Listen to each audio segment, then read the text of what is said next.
साथियों, स्वागत है हमारे चैप्टर 4 के पार्ट बी में। पार्ट बी हम शुरू कर रहे हैं तो सबसे इम्पोर्टेंट होगा कि आप पहले पार्ट ए को देखें, तभी आपको पार्ट बी समझ में आएगा। और पार्ट ए समझ में आएगा तो हम पार्ट बी को आगे आसानी से समझ पाएंगे। तो चलिए शुरू करते हैं पार्ट बी। अब आंकड़ों का आरेखी प्रस्तुतिकरण देखते हैं। ठीक है, जहाँ से हमने ख़त्म किया था वहीं से आगे शुरू करते हैं।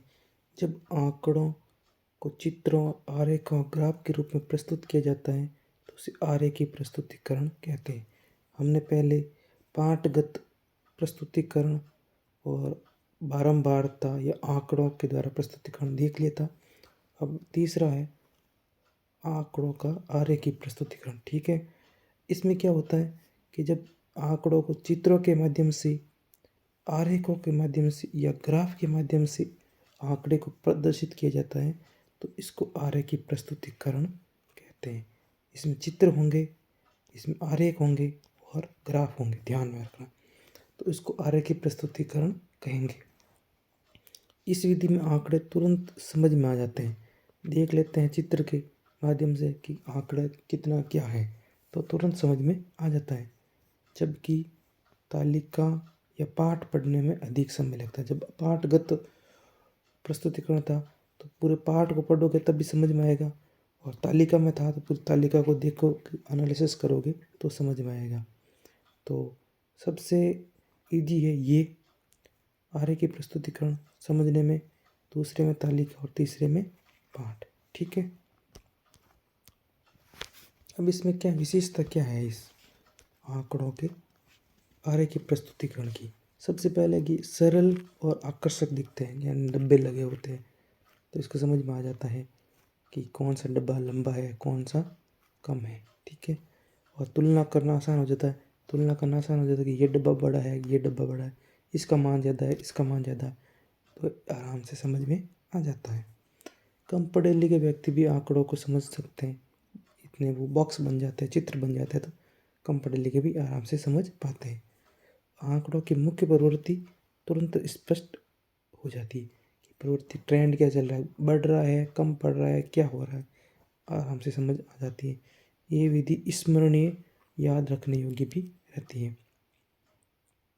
इसमें ये इम्पोर्टेंट है कि जब आंकड़ों का आरेखी प्रस्तुतिकरण करते हैं ना, जब ये आप पॉइंट एग्जाम में लिख दोगे ना तो एग्जाम वाला एकदम खुश हो जाएगा कि इसमें सटीकता, जब चित्र में प्रदर्शित करता है तो सटीकता में थोड़ी कमी आ सकती है, लेकिन प्रभाव अधिक होता है। ध्यान में रखना, सटीकता में कमी आ सकती है। अब आरेखी प्रस्तुतिकरण के प्रकार कितने हैं, मोस्ट इम्पोर्टेंट है कि आरेखी प्रस्तुतिकरण के प्रकार कितने हैं। अब इसमें पहले है ज्यामितीय आरेख।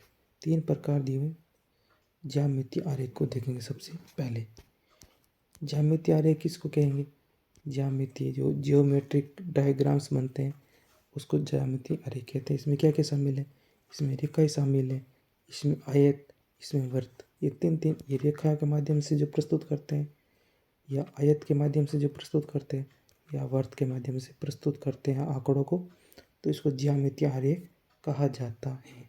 ध्यान में रखोगे, जो रेखा, आयत और वृत्त के माध्यम से प्रदर्शित होते हैं तो उन आंकड़ों को ज्यामितीय आरेख कहा जाता है। सबसे पहला है दंड आरेख। क्या है दंड आरेख, बार डायग्राम भी इसको कहा जाता है। दंड आरेख में क्या होता है, जिसमें आंकड़ों क्या समान चौड़ाई वाले आयताकार दंडों के रूप में दिखाया जाता है। क्या दिखाया जाता है, समान चौड़ाई वाले आयताकार दंडों में, यानी इसकी चौड़ाई क्या होगी, लंबाई चौड़ाई इसकी बराबर होगी। इसकी ऊंचाई ऊपर नीचे हो सकती है लेकिन चौड़ाई इसकी बराबर होगी। यह हर दंड की ऊंचाई समय आंकड़ों को मान को दर्शाती है कि आंकड़े मान लो 10 है तो 10 के बराबर जाएगी, 5 है तो 5 के बराबर, ऐसे ये जाएगी। ठीक है, आंकड़ों के अकॉर्डिंग उसकी ऊंचाई डिसाइड होगी लेकिन चौड़ाई फिक्स रहेगी दंड आरेख में। दंड आरेख के भी दो रूप हैं। पहला है सरल दंड आरेख, ठीक है, सरल दंड आरेख, सिंपल बार डायग्राम।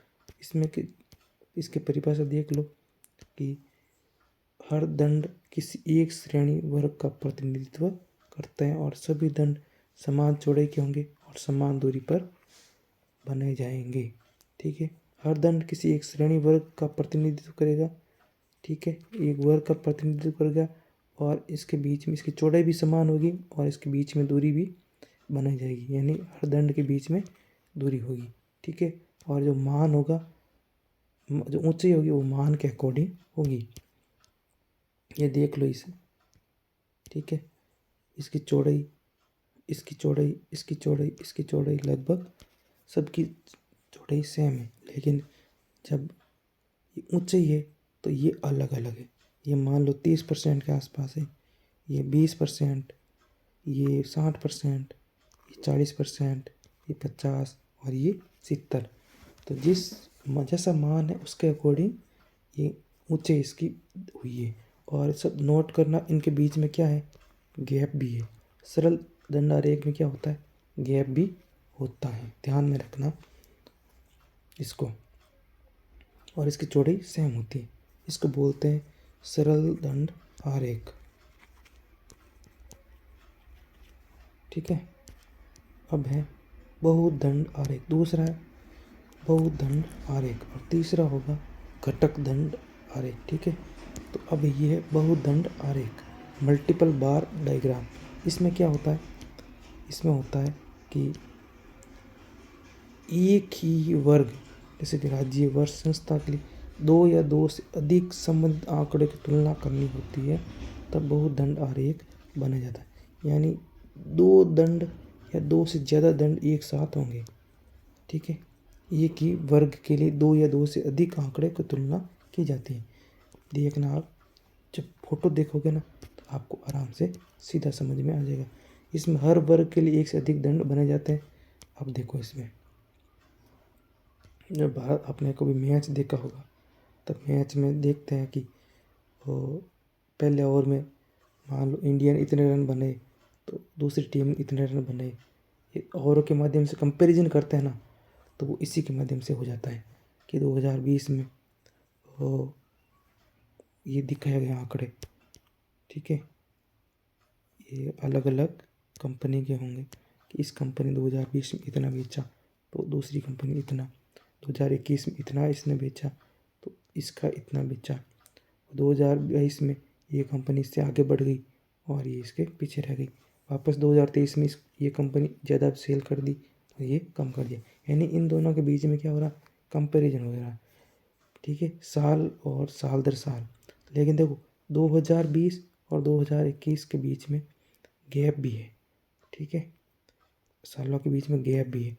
तो कंपैरिजन करने के बाद दो दो आंकड़े प्रस्तुत करने के बाद इसमें गैप भी हो रहा है, इसलिए इसको बहुदंड आरेख भी कहते हैं, ठीक है।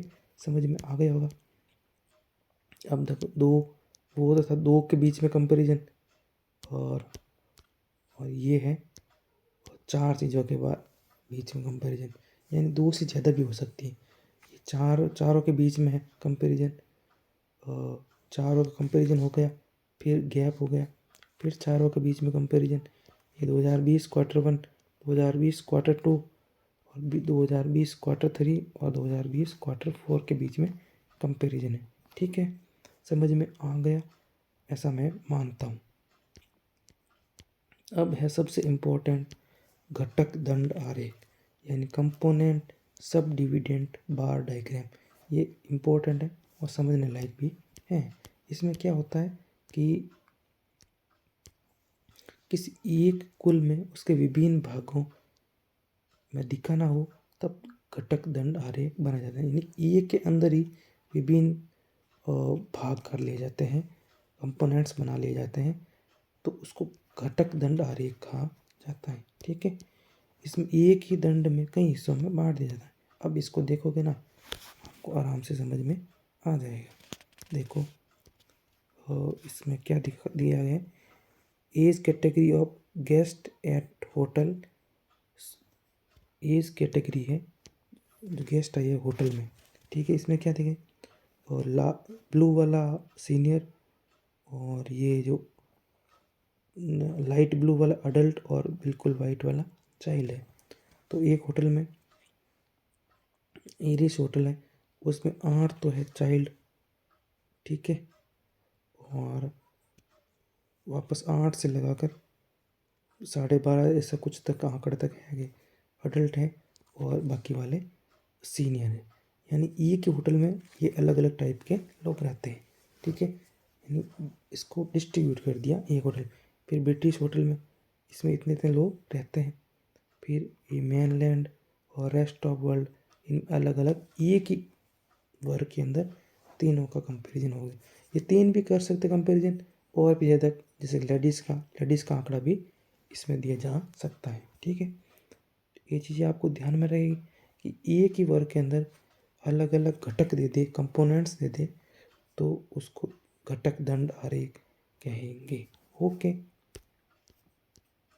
ये और एक और आंकड़ा है कि एक स्कूल में जो आर्ट्स के लिए ब्लू है, साइंस के लिए रेड है और कॉमर्स के लिए ग्रीन है, कि 2019 में ये इतने थे, ये इतने थे और ये इतने थे। जो 2010 में ब्लू आर्ट्स वाले इतने हैं और रेड साइंस वाले इतने हैं और कॉमर्स वाले इतने हैं। वही अगले 2011 वाला ही पिक है। जब एक ही वर्ग के अंदर सभी चीज़ें इन्वॉल्व हो, कंपैरिजन हो, तो इसको घटक दंड आरेख कहते हैं, ठीक है।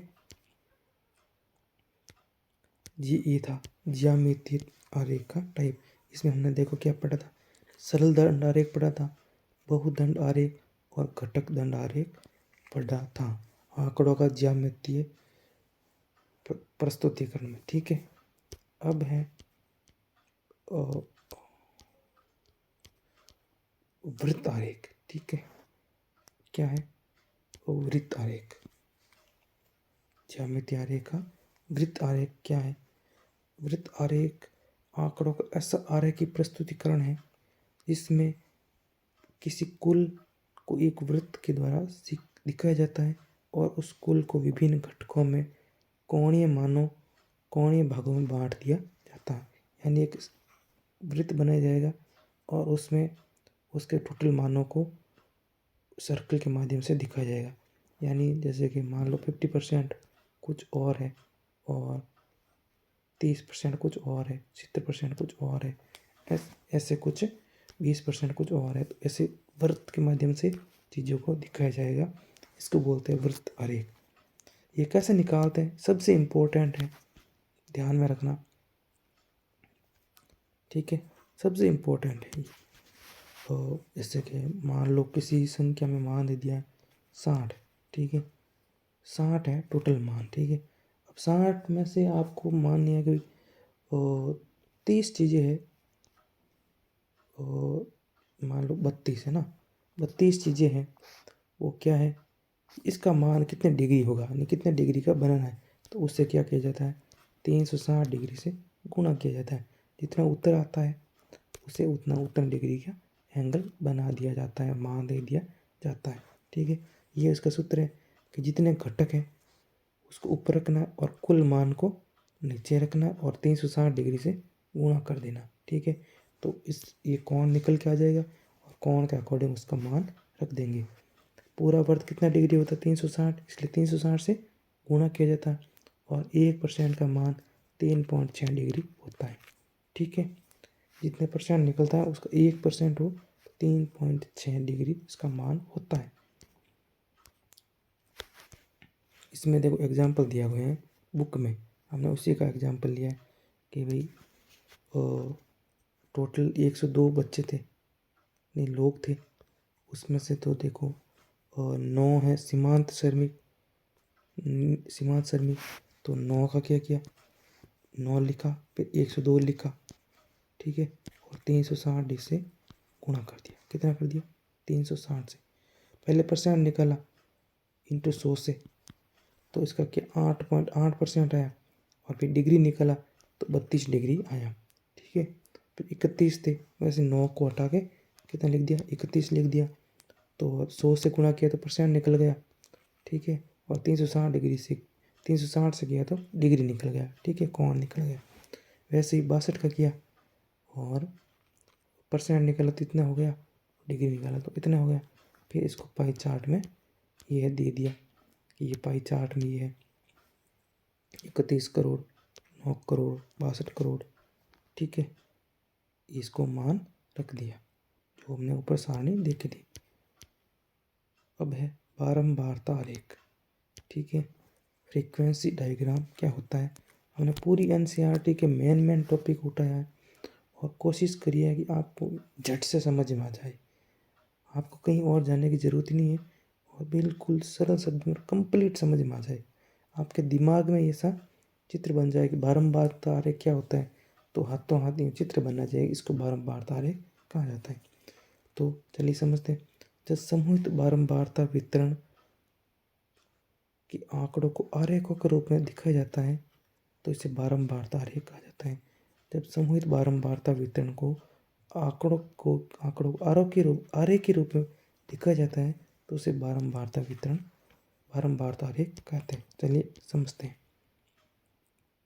ठीक है।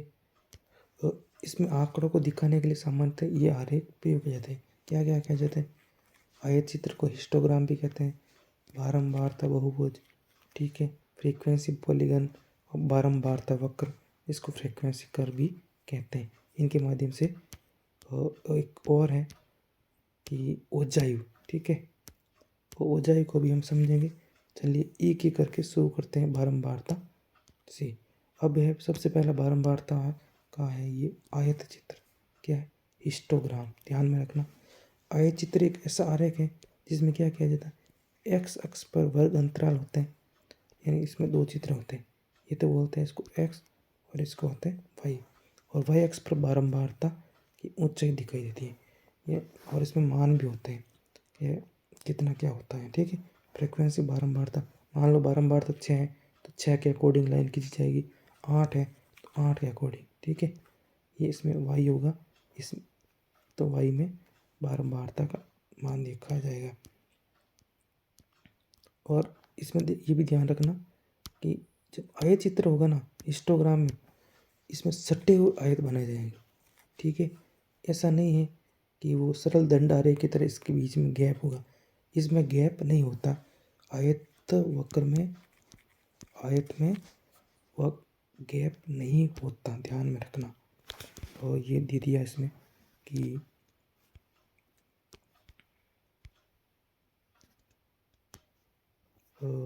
इसके बीच में गैप नहीं है, और यहाँ से जो नीचे लाइन है वो 0 से शुरू हो रही, और मान के अकॉर्डिंग ये 2 का मान है, ये 4 का मान, ये भी 4 का मान है, ये 5 का मान है, ये 3 का मान, इसके अकॉर्डिंग उसकी ऊंचाई फिक्स हो गई और इनके बीच में गैप नहीं होता आयत आरेख में, ठीक है। समझ ठीक आ गया होगा। एक्स अक्ष पर वर्ग अंतराल होता है और वाई अक्ष पर बारंबारता दिखाई जाती है, ठीक है। अब एक और एग्जांपल है, इसमें देखना, फ्रीक्वेंसी अलग अलग है तो अलग अलग इसकी ऊंचाई हो गई, और इसकी मोटाई चौड़ाई लगभग सबकी सेम है, और इसके बीच में भी गैप नहीं, इसको बोलते हैं आयत चित्र। ध्यान में रखोगे, ठीक है, आयत चित्र। और सरल दंडारेख को भी ध्यान में रखोगे। सरल दंडारेख में क्या होता है, इनके बीच में गैप होता है, ध्यान में रखना, इनके बीच का कंपैरिजन करना हो तो। इसमें क्या विशेषता है इसके आयत चित्र की, आयत एक दूसरे से जुड़े होते हैं, कोई खाली जगह नहीं होती, खाली जगह होती है वो क्या हो जाता है, आप ध्यान में रखना, सरल दंड आलेख। दूसरा, आयत का क्षेत्रफल बारंबारता के अनुपात में होता है, यानी बारंबारता जितनी होगी उतना ही उसका क्षेत्रफल बढ़ जाता है, क्योंकि उसकी ऊंचाई बढ़ जाती है, कम हो जाती है। वर्ग अंतराल एक्स पर और बारंबारता वाई एक्स पर होती है, ठीक है। वर्ग अंतराल एक्स पर, एक्स जो नीचे वाली लाइन होती है, और बारंबारता जो खड़ी लाइन होती है, वर्टिकल लाइन होती है, उसको बारंबारता वहाँ ऊपर दर्श दिखाया जाता है, ठीक है। ये अब आयत चित्र है ना, ये कब और क्यों बनाया जाता है, इसके पीछे क्या कारण है। जब आंकड़े क्या हो, कंटिन्यूस हो, जैसे सतत चर और विविक्त चर मैंने पहले पढ़ाया होगा। जब सतत आंकड़ों को दर्शाना हो ना तो ये आयचित्र दिखाते हैं, इसमें जिसको मापा जा सकता है, गिना नहीं जाता। ठीक है, जैसे भाई 24.7 आ गए। ठीक है, दशमलव में आता है, पूर्णांक में भी आ सकते हैं, दशमलव में भी आ सकते हैं सतत वाले आंकड़े। तो इनको आयचित्रों के माध्यम से दिखाया जाता है। इसमें आयु हो गई कि भाई 12 साल 5 महीने। ठीक है, इनको आयचित्र में दिखाना होता है।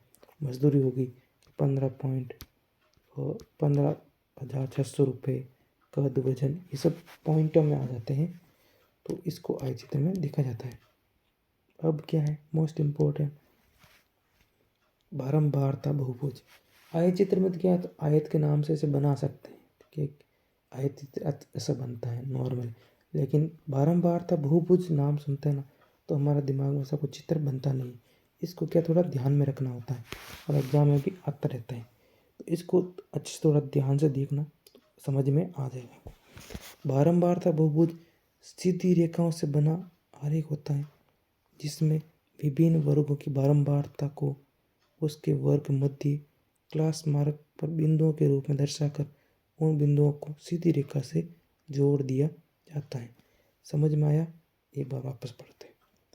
बारंबारता बहुभुज सीधी रेखाओं से बना आरेख होता है।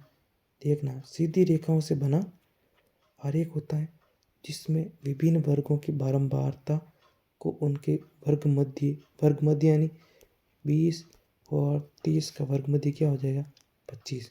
ठीक है, वर्ग मध्य यानी बीच का जो होगा वर्ग मध्य पर बिंदुओं के रूप में दर्शाकर उन बिंदुओं को सीधी रेखाओं से मिलाया जाता है। ठीक है, इसमें वर्ग बनाए जाते हैं और वर्ग मध्य से उसको मिला दिया जाता है। ठीक है, और एक इसमें वर्ग मध्य इसका क्या हो सकता है 50। ठीक है, 50 है, ये 55 होगा ना, 55, तो ये 60, 50 और 60 का वर्ग मध्य बिंदु हो गया, इसको मिलाया और इसमें सीधी लाइन बिल्कुल स्ट्रेट लाइन है। ठीक है, इसमें स्ट्रेट लाइन होती है और वर्ग मध्य बिंदु से इसका सीधा सीधा मिलान होता है।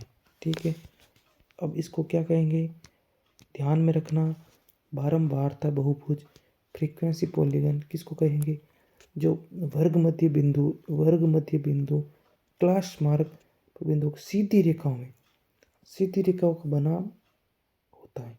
इसमें वर्ग ये ऐसे नहीं होते, आयत जैसे नहीं होते, सीधी लाइन होती है और बिंदु से लाइन सीधी सीधी मिलती है। Okay, confirm. बारंबारता बहुभुज ध्यान में रखना, मोस्ट इम्पोर्टेंट। ये भी बना हुआ लो, इसको भी देख सकते हो, ये जो बीच का है उसको सीधी सीधी लाइन से मिलाया है। इसको ये वर्ग मध्य बिंदु हो गया, फिर इसके सीधी यहाँ से लाइन खींची, सीधी, फिर यहाँ सीधी लाइन खींची, फिर यहाँ सीधी लाइन खींची, नीचे सीधी लाइन खींची हुई है। ठीक है, इसमें सीधी लाइन होती है बारंबारता बहुभुज में। ओके, अब इसकी क्या विशेषता होती है, ये सीधी रेखाओं से घिरा होता है, सबसे इम्पोर्टेंट, और इसमें सामान्यतः 4 या अधिक रेखाएं होती है। ये ऐसे 4 से अधिक रेखाएं होती है, 4 से कम नहीं होनी चाहिए, हो तो सकती है बट क्या है कि इसमें समझने में दिक्कत आ सकती है, तो इस 4 से ज़्यादा अधिक रेखाएं होती है।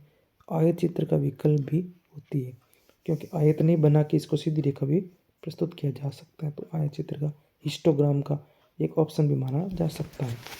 और वितरण का रुझाव स्पष्ट दिखता है कि कहाँ कैसे किया जा रहा है, स्पष्ट दिखा जा सकता है। चलिए आगे बढ़ते हैं। अब ये जो वर्ग मध्य निकालना हो, इस वर्ग मध्य कैसे निकालते हैं कि 10 और 20 का वर्ग मध्य कैसे निकालेंगे, तो निम्न सीमा प्लस उच्च सीमा 10 प्लस 20/2, 10 और 20 30, 10 और 20 30 और बटा 2, इसका क्या हो जाएगा 15, तो 15 क्या हो गया वर्ग मध्य बिंदु। ठीक है, बिंदु अंकित कर सीधी रेखाओं से जोड़ दिया जाए, 15 से इसको जोड़ देंगे, 15 से आगे अब और क्या मिलेगा उसके अकॉर्डिंग सीधी लाइन खींची जाएगी। बस इसमें क्या कहा गया है, शुरुआत और अंत में में शून्य बारंबारता वाले काल्पनिक वर्ग जोड़कर बहुभुज को बंद करें। ठीक है, शून्य को बना के उसको बंद करना है। अब इम्पोर्टेंट है बारंबारता बहुभुज और ये तोरण वाला सबसे इम्पोर्टेंट। तोरण आ गया, आपने पढ़ा नहीं या पढ़ के भूल गए तो तोरण से होगी, उससे बिना पढ़े कुछ नहीं लिख सकते आप, कुछ नहीं लगा सकते। आयत में तो आयत थोड़ी बहुत जानकारी हो तो आयत वाला उधर उधर बना सकते। तोरण वाला तो ऊपर नीचे हो गया तो समझ में नहीं आएगा। तो ध्यान में रखना कि तोरण वह आरेख है जिसमें संचयी बारंबारता फ्रीक्वेंसी को ग्राफ के रूप में दिखाया जाता है। ठीक है, किस में दिखा जाता है? ग्राफ के रूप में दिखाया जाता है बारंबारता को ग्राफ के रूप में। इसमें एक्स अक्ष पर वर्ग सीमाएं और वाई अक्ष पर संचयी बारंबारता ली जाती है। ठीक है, एक्स अक्ष पर वर्ग सीमा ली जाती है और वाई पर संचयी बारंबारता ली जाती है तथा बिंदुओं को चिकनी या मृदु रेखा में यानी सीधी नहीं बनाई जाती है। ध्यान में रखना, तोरण में ओजाई में इसमें सीधी नहीं बनाई जाती है, इसमें चिकनी या मृदु यानी बिंदु के अकॉर्डिंग नीचे है ऐसे ही और मिली जाती, सीधी नहीं मिलाई जाती। ध्यान में रखना। अब ये देखो,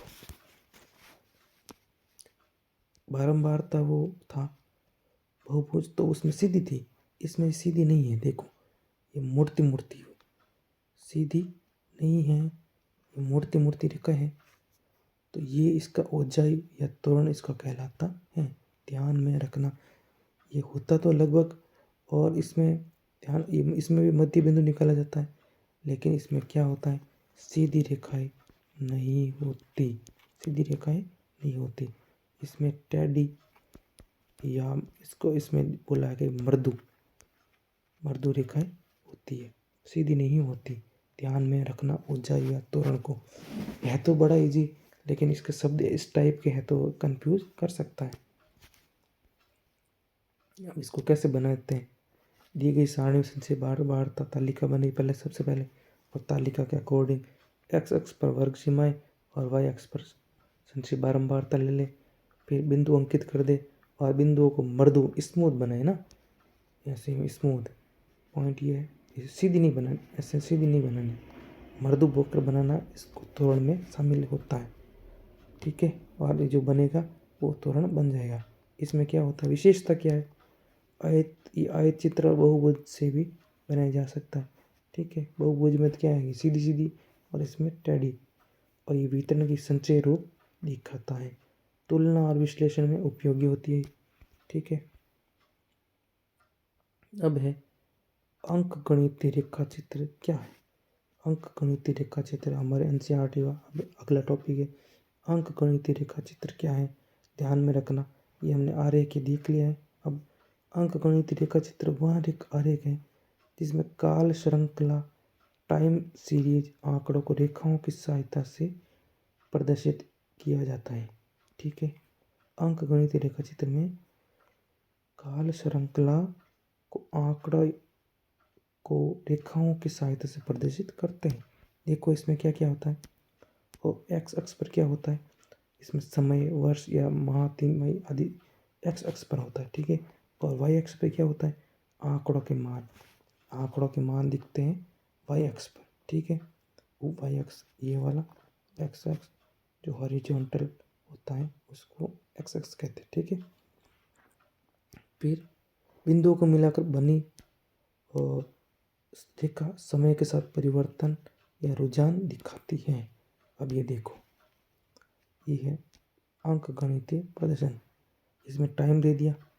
ठीक है, 1945 में 300 केसेस 1950 में ये इतनी बढ़ गई, फिर ये